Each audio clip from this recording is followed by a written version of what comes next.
Hey guys, Chris here from TD Motion. Another hot sunny day in South Florida. So we got 3 Coyote engines here, brand new. We got a Gen 3 and we got 2 Gen 2 setups. So talk a little bit about the Gen 2s, made from the 15 through 17 years. These are actually truck engines. So a lot of people get a little weary on the truck motors because maybe they don't develop as much horsepower or torque. But it's very minimal amount, and you hardly notice the difference between a Mustang that puts out 435 horsepower, and these will put out around 400 horsepower and 400 pounds of torque. For a resto mod, F100, Bronco, early Mustangs, these work great. We like them because they're easier to put in, I think, in place for the fact that they have port injection and not the multi-port injection. So the port injection is a little easier to work with the fuel lines.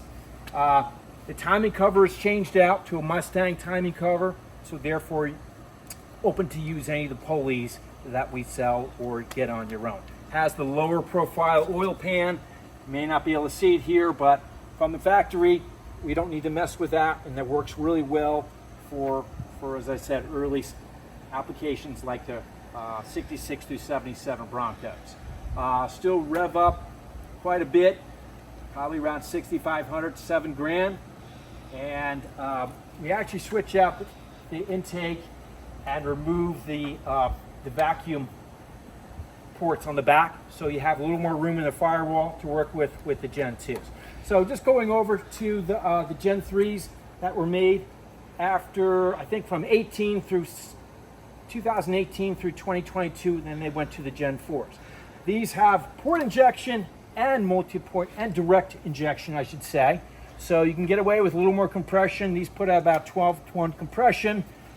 A little higher RPMs allowed.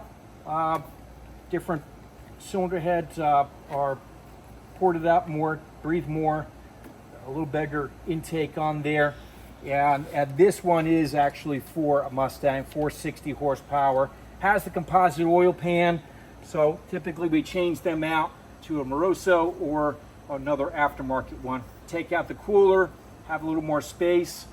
So these are definitely still a hot ticket, and I'd say we want to go with these still versus the Gen 4 for a while because there's still a lot of availability and compatibility issues. So all this available through tdmotion.com.